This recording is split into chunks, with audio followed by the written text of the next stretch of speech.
আশ্চর্যের জিনিস হলো এই বিদ্যাপতি হচ্ছে এমন একজন কবি, এককালের মহাকবি, আধুনিক কালের মহাকবি, তার গানে সুর দিয়েছে। বিদ্যাপতিরই একটা গান আমাদের কবিগুরু রবীন্দ্রনাথ ঠাকুর নিজে সুর দিয়েছেন। এগুলো সবাই জানে না, কিন্তু যারা রবীন্দ্রনাথের গানের চর্চা করে তারা ঠিক পারে, তারা জানে সেই সব গান, মানে লিরিক্সটা, কথাটা লেখা হচ্ছে বিদ্যাপতি, সুর রবীন্দ্রনাথ। মানে এক মহাকবির গান একজন কবি, শ্রেষ্ঠ কবি সুর দিচ্ছেন, এগুলো সাধারণত ঘটে না, এগুলো ঐতিহাসিক ব্যাপার। সেই গানটা যারা রবীন্দ্রনাথের গান গায় তারা। এইবার সেই গানটি হচ্ছে ভরা বাদর মাহ ভাদর শূন্য মন্দির মোর। ভরা বাদর মাহ ভাদর শূন্য মন্দিরে মোর, এই গানটা বিদ্যাপতির লেখা, কিন্তু সুর রবীন্দ্রনাথ। দু লাইন আপনাদের একটু শোনাই, যদি আপনাদের ইচ্ছে হয় শোনার। শোনাবো দু লাইন, শুনুন, দু লাইন শুনুন, বেশি বেশি শোনালে আবার লোভ হয়ে যাবে। হ্যাঁ, ভরা বাদর মহাভাদর শূন্য মন্দির মোর। ভরা বাদর মহাভাদর শূন্য মন্দির মোর। ভরা বাদর। দু লাইন শোনাবো বলেছি, দু লাইন শুনেছি।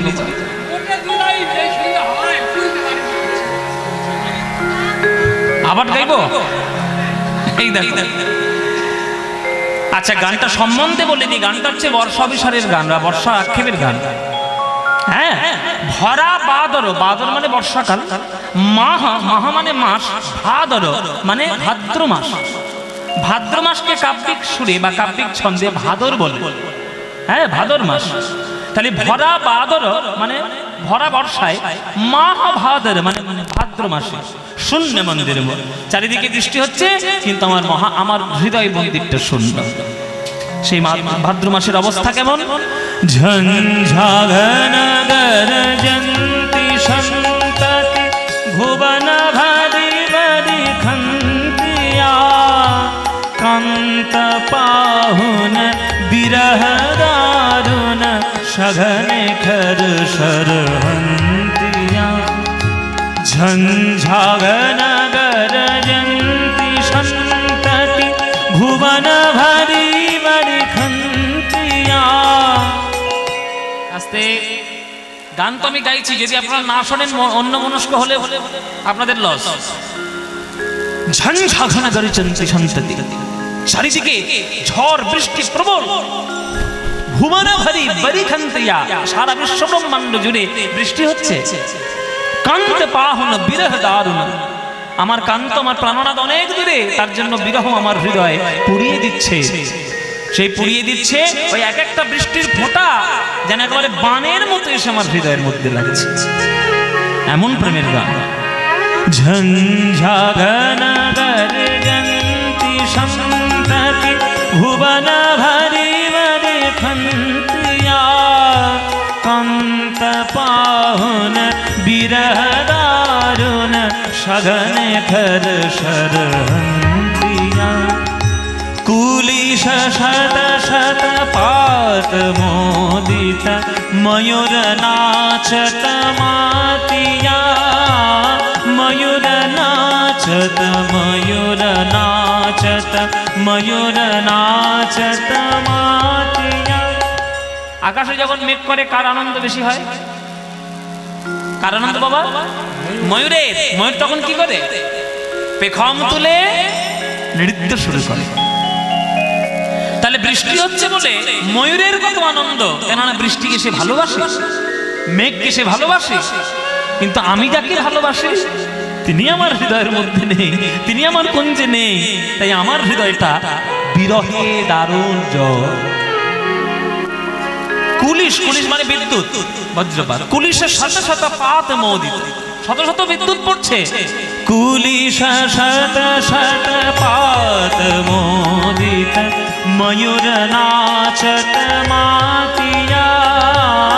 ময়ূর নাচ नाचत मयूर नाचत मयूर नाचत मातिया मत दादुरी डाके डाहु की फाटी जावत छातिया तिमिर दिग भरी भोर यामिनी अथिर बिजुरी कपातिया विद्यापति कह कैसे गोआबी এই যে বিদ্যাপতির নাম এলো যেহেতু নয় পরকর্তা তাই विद्यापति कह कैसे गोआबी हरि बिने दिन रातिया भरा बादर महाभादर शून्य मंदिर मोर शून्य मंदिर मोर शून्य मंदिर मोर भरा बादर।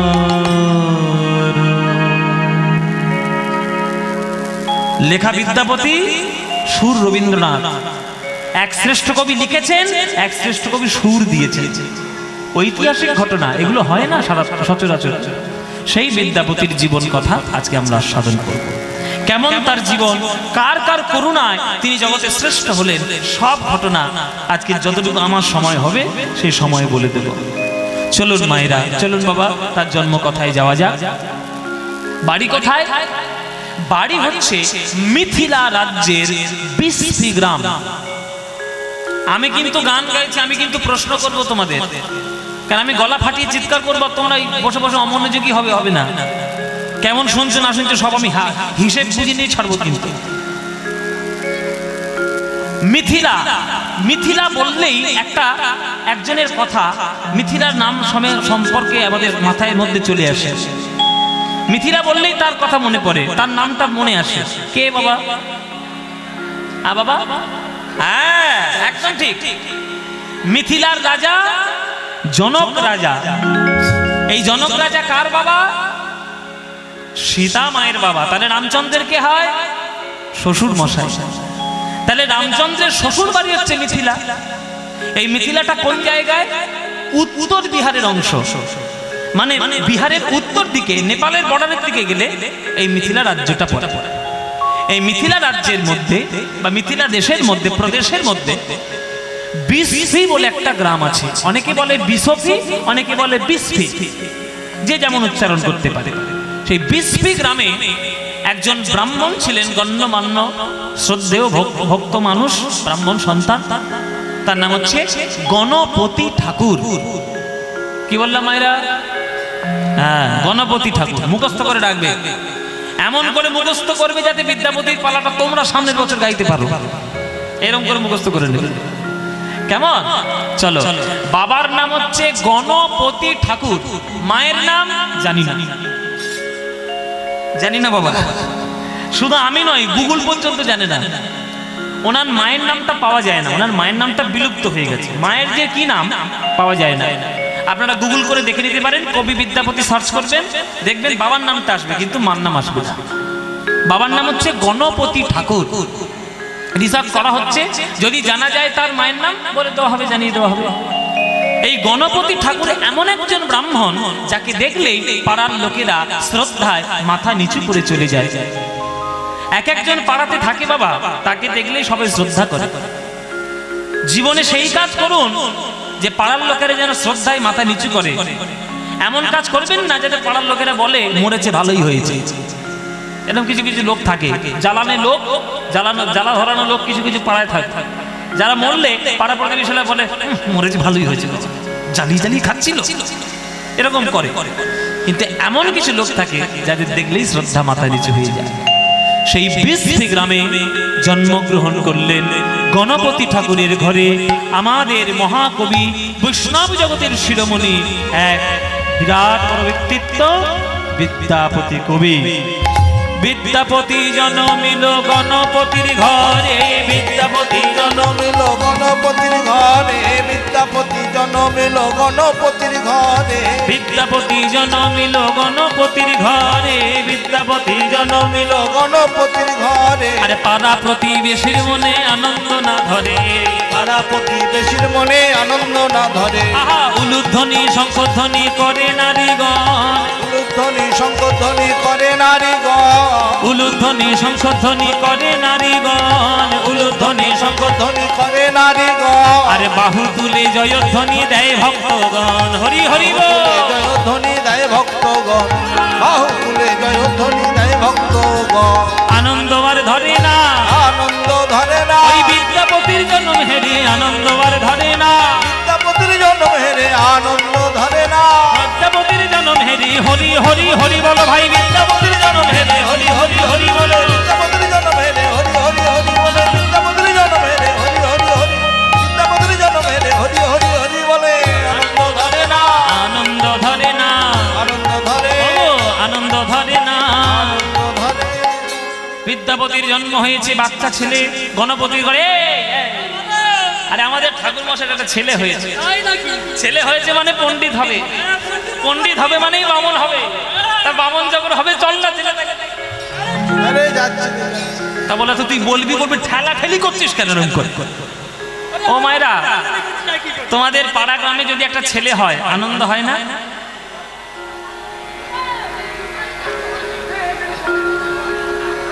এই মেয়েগুলো যেখানেই যাবে সেখানে মহাভারত হবে, কুরুক্ষেত্রের জন্যই হয়েছে।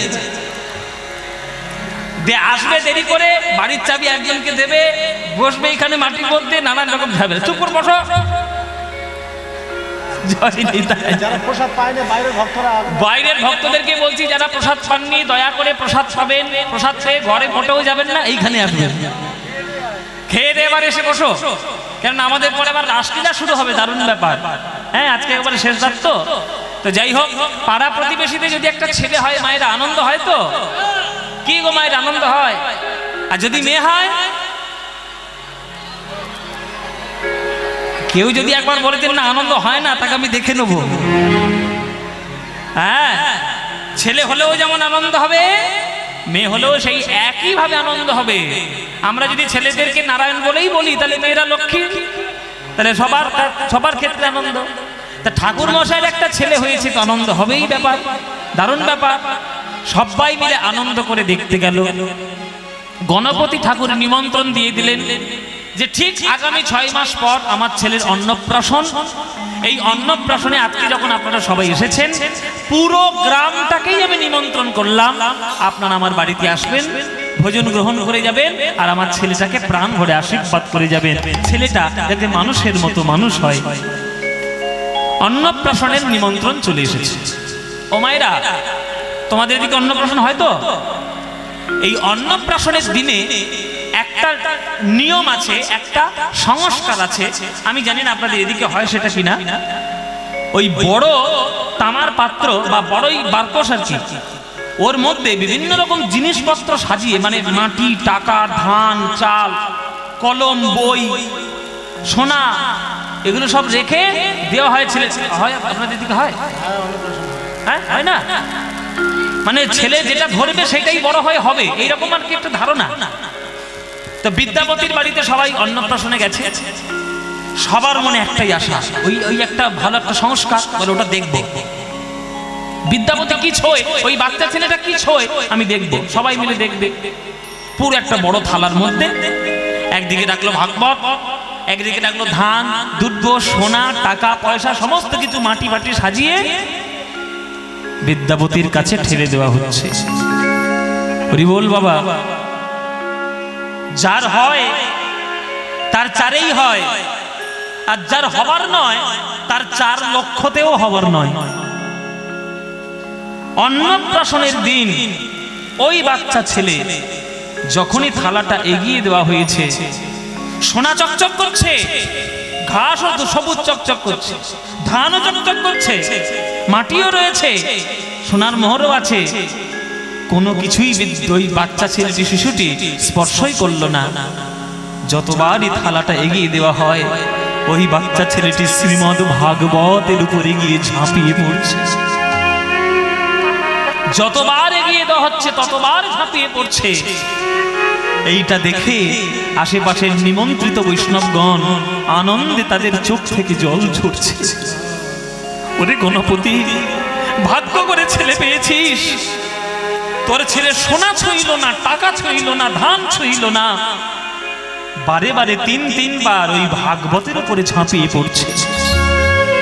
জন্মাবার পরেই থেকে যে বিদ্যাকে আপন করে নিয়েছে তার নাম আজকে আমরা সবাই মিলে ঠিক করে গেলাম, অন্য কিছু নাম চলবেই না। আজ থেকে ওর নাম হলো বিদ্যাপতি। বলতে গিয়ে আমার গা কাটা দিচ্ছে। এসবের মধ্যে ডুবে গেলে অসীম আনন্দ। বিদ্যাপতিকে যতবার এগিয়ে দেওয়া হয়েছে ততবার শ্রীমদ্ ভাগবতকে জড়িয়ে ধরেছে, তাই নাম দেওয়া হলো বিদ্যাপতি। এত ছোট বয়স থেকে তার বিদ্যার প্রতি নেশা। 5 বছরে যেই বয়স হলো, অন্যান্য বাচ্চারা মাঠে গিয়ে খেলাধুলো করছে, বিদ্যাপতি তার বাবার আঁচল টেনে, কাপড় টেনে, ধরে বলছে, হাত টেনে ধরে বলছে, বাবা বাবা আমায় পাঠশালায় নিয়ে যাবে না? আমি পাঠশালায় যাব না। পার্বতী বলছে, দেখ যে বয়সে খেলার কথা, যে বয়সে দৌরাত্ম্য করার কথা, সে বয়সে পড়াশোনার জন্য পাগল হচ্ছে ছেলেটা। সরস্বতীর একেবারে পূর্ণ কৃপা নিয়ে জন্মগ্রহণ করেছে বিদ্যাপতি। প্রাণ ভরে পড়া, প্রাণ ভরে পড়া। নিজের কাছে যা বিদ্যা ছিল বাবা, ওই গণপতি ঠাকুরটা একেবারে উজাড় করে দিলেন। আর আশেপাশের যত বড় বড় ব্রাহ্মণ পণ্ডিত যা যা ছিলেন সবার কাছে গিয়ে পড়াশোনা করতে থাকলো বিদ্যাপতি। 12 বছর বয়স হতে না হতে সেই বিদ্যাপতি সকল শাস্ত্র তার মুখস্থ হয়ে গেল। এত প্রতিভা, মুখস্থ, ভাগবত মুখস্থ, বেদ পুরাণ মুখস্থ, সব মুখস্থ হয়ে গেছে। শুধু এবার মুখস্থ করার পর এইবার তাকে চর্বিত চর্বণ করতে হবে। আমরা খাদ্য তো গ্রহণ করে নি, কিন্তু হজম তো আমাদের পরে পরে হয়, তবেই তো পুষ্টি আসবে, তবেই তো শরীর ঠিকঠাক হবে। তাই অধ্যয়ন করে নিল, মুখস্থ করে নিল, এইবার এক একটা করে শুধু তাকে পুষ্টি নেওয়ার ব্যাপার। এই গণপতি ঠাকুরের কুল দেবতা বা কুলের ভগবান ছিল দেবাদিদেব মহাদেব। সকালবেলা গিয়ে দেখছে তার বাবা জল ঢালছে, দুধ ঢালছে, হলুদ দিয়ে স্নান করাচ্ছে, তেল দিয়ে তাকে পুজো শৃঙ্গার করাচ্ছে। বিদ্যাপতি গিয়ে বলছে, বাবা ও বাবা, এই যে কালো পাথরটার উপরে তুমি জল দিলে, দুধ দিলে, হলুদ দিলে, তেল দিলে, এই কালো পাথরটা কি? গণপতি ঠাকুর বলছে, তুই এত শাস্ত্র পড়েছিস, তোর তো জানা উচিত এই কালো পাথরটা কি। গীতায় কৃষ্ণ বলেছেন, ইয়েন ধামাং প্রপদ্যন্তে তাং সদৈব ভজাম্যহম মমবর্তানুবর্তন্তে মনুষ্যা পার্থ সর্বশ। যে আমায় যেমন ভাবে দেখে আমি তাকে তেমন ভাবেই ভালোবাসি, যে আমায় যেমন ভাবে ডাকবে আমিও তার কাছে তেমন ভাবেই যাব। প্রত্যেকটি মানুষের দৃষ্টিভঙ্গির পার্থক্য। কেউ পাথরের মধ্যে শিব দেখে, কেউ শিবকেও পাথর বলে মনে করে। ওরে বিদ্যাপতি, এই যে কালো পাথর বললি, এটা কালো পাথর নয়, ইনি হলেন রুদ্র, ইনি হলেন ভক্ষক, ইনি হলেন বিনাশকারী, আবার ইনি হলেন জগতের সর্বশ্রেষ্ঠ বৈষ্ণব, ইনি হলেন দেবাদিদেব মহাদেব, আমাদের কুলের ভগবান, কুলের আরাধ্য দেবতা। তুই আমার পুত্র, আমার আশীর্বাদে তোর জীবনের লক্ষ্য থাকবে যে দেবাদিদেব মহাদেবের করুণা তুই কি করে লাভ করতে পারবি। জীবনে যদি লাভ করতে পারিস তাহলে তোর জীবন ধন্য বাবা। তাই তাই বাবা, তাহলে আমি দেবাদিদেব মহাদেবের করুণা আমি কি করে পাবো? বলে, করুণা পেতে গেলে সব থেকে কাছে যা আছে তার কাছে আগে যেতে হবে বাবা। আমাদের এই বিহার এমন একটা জায়গা যেখানে একটু কাছের থেকেই চলেছে কুলু কুলু শব্দে জগতের শ্রেষ্ঠ নদী মা ভগবতী গঙ্গা।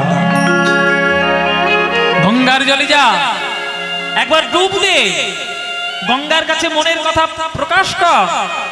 মা গঙ্গার করুণা যদি হতে পারিস তাহলে শিব ঠাকুরের করুণা পেতে বেশি দেরি হবে না। কেননা শিব ঠাকুরের জটার থেকেই মা গঙ্গার জগতে প্রকাশ হয়েছে এই ভারতবর্ষে। এই ভারতবর্ষে গঙ্গার প্রকাশ এমনি এমনি হয়নি। এই ভারতবর্ষে গঙ্গার প্রকাশ স্বয়ং ভগবান বিষ্ণুর চরণ থেকে। ও মায়েরা, বিশ্বব্রহ্মাণ্ডে যত নদী আছে সবার থেকে শ্রেষ্ঠ নদী গঙ্গা। এ কথা যদি আমি এখনকার দিনে বলি, যারা ভূগোল পড়ে তারা আমায় পাগল বলবে। কারণ এখনকার দিনে তো সবাই জানেন তো বাবা, ফেসবুকে কি হচ্ছে, এ ওর নামে নিন্দে করছে, ও এর নামে নিন্দে করছে। নিন্দেই এখনকার দিনে স্ট্যাটাস। যে যত ভালো নিন্দে করতে পারবে সে তত বড় বুদ্ধিজীবী। এটা আমাদের এখনকার দিনে হয়েছে। এগুলো তো হবে না, আদর্শ নিয়ে চলতে হবে। ভূগোলের ছাত্ররা বলবে তুমি কি করে বলছো কীর্তনিয়া গঙ্গা শ্রেষ্ঠ নদী? গঙ্গা থেকে লম্বা নদীও আছে, গঙ্গা থেকে চওড়া নদীও আছে। গঙ্গার থেকে লম্বা নদী নীল নদ, যারা ভূগোল পড়েছেন জানবেন নীল নদ সব থেকে পৃথিবীর লম্বা নদী। আর সব থেকে চওড়া নদী আমাজন, যেটা আফ্রিকায় আছে। তাহলে চওড়ার দিক দিয়ে শ্রেষ্ঠ আমাজন, লম্বার দিক দিয়ে শ্রেষ্ঠ আমাদের নীল নদ। তাহলে গঙ্গা শ্রেষ্ঠ হলো কি করে? বলে বাবা এটা কোনো কথা হলো? একটা ক্লাসরুমের মধ্যে কোন ছেলেটা মোটা আর কোন ছেলেটা লম্বা এর উপরে কি ডিপেন্ড করে সেই ছেলেটা ভালো ছাত্র কিনা? মোটা হলেও ভালো ছাত্র হওয়া যাবে না, লম্বা হলেও ভালো ছাত্র হওয়া যাবে না। গুণগত মান থাকতে হবে। এই গুণগত মান কি? শুনুন, বিষ্ণু যে পালাটা আজকে আপনাদের শোনাচ্ছি, কয়েকটা গান এমন আছেন বাবা, এই গান বলে একবারে শ্রেষ্ঠ গান। যদি মন দিয়ে শোনেন একবার রস একেবারে নিংড়ে পড়বে মনের মধ্যে। সুরের রস, সুরের মাধুর্য। গঙ্গার বন্দনা দেখুন। বিষ্ণু চরণ জল ব্রহ্মা কমণ্ডল শিব জটা জূটধর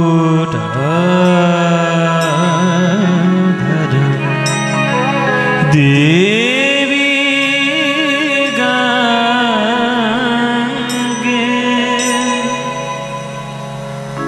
এই গানটা কার লেখা জানেন? এই গানটা লেখা হচ্ছে তান সেন। তান সেনের গান, মানে 500 বছর আগেকার গান। যাক এখনকার দিনে তবু আমরা খানিকটা কি কয়েকজন বাঁচিয়ে রেখেছি গানটাকে, কেননা তান সেনের লেখা গান খুব বেশি পাওয়া তো যায় না। গঙ্গার বন্দনা তান সেনের, ঝাঁপতালের উপরে সাদরাতে এটা রয়েছে, অপূর্ব গান। এবার সাদরা হচ্ছে ধ্রুপদঙ্গের গান, তো সেটা শুনতে গেলে একটু ধৈর্য ধরে শুনতে হবে। ঝাঁপতাল। বিষ্ণু চরণ জল বিষ্ণু চরণ জল ব্রহ্মা কমণ্ডল বিষ্ণু চরণ জল ব্রহ্মা কমণ্ডল শিব জটা জূটধর দেবী গঙ্গে। বিষ্ণু চরণ জব গঙ্গা বিষ্ণু চরণ জল ব্রহ্মা। সরে নে সমা মা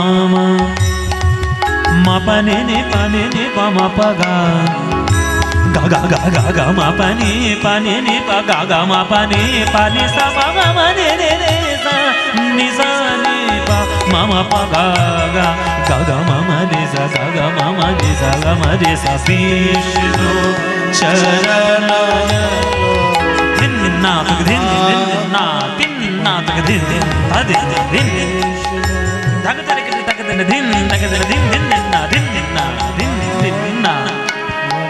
এখন বিস্তার।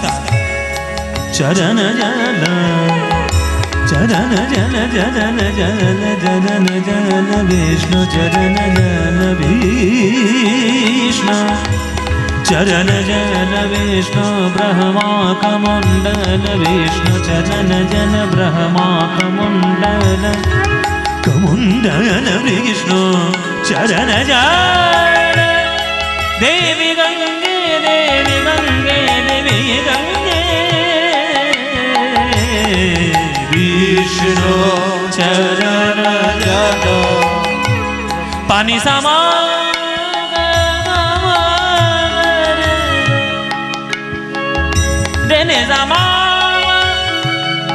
Dene zama ma pa ga ga ma pa ga ma re sa ne sa pa ne sa ma re sa ne sa pa ne ma pa ga ma pa ne sa ga ma pa ne pa sa ga ma pa ne pa sa Vishnu charana jala Vishnu चरण जन ब्रह्मा कमुंडल शिव जटा jute धर देवी गंगे विष्णु चरण जल मां गंगे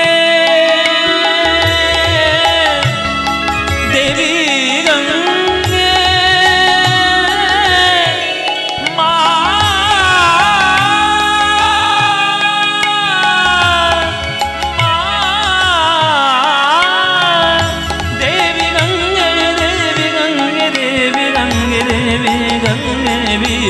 चरण जल मगमुंडन विष्णु चरण जल विष्णु चरण जल ब्रह्मा कमुंडल शिव जटा जूट देवी गंगे देवी गंगे गंगे विष्णु चरण जल विष्णु चरण जल विष्णु चरण जल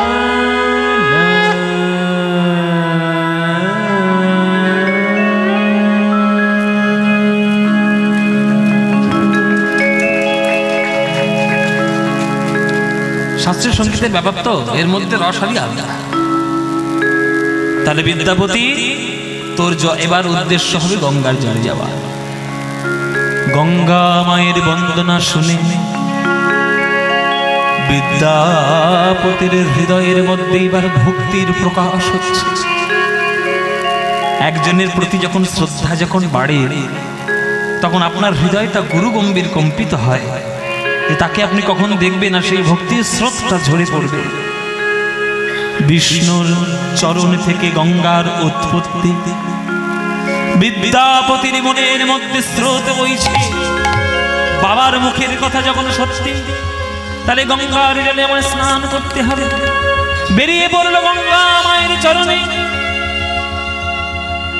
এক পা দু পা করে এগোতে এগোতে কাছাকাছি যে গঙ্গার ধারা বয়ে যাচ্ছে, সেই গঙ্গা নদীর তীরে এসে দাঁড়িয়েছেন। দেখছে কুলু কুলু শব্দে গঙ্গা বয়ে চলেছে। যেমন গঙ্গার মধ্যে কুলু কুলু স্রোত, তেমনি বিদ্যাপতির নয়নে থেকে ঝরছে গঙ্গা যমুনার স্রোত। দেখেই চার চোখে জল এলো।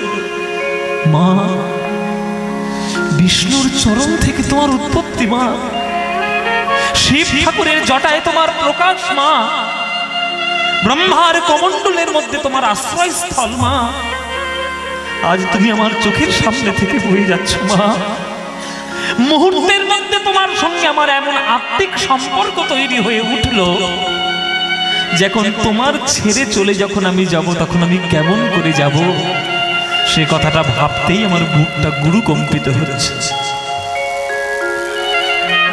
ওই গঙ্গার তীরে জীবনের প্রথম গান, প্রথম কবিতা, প্রথম সাহিত্য প্রকাশ হলো বিদ্যাপতির কলম থেকে। গঙ্গার বন্দনা, আমরা তানসেনের বন্দনা শুনলাম, এবার বিদ্যাপতির গঙ্গা বন্দনা শুনো।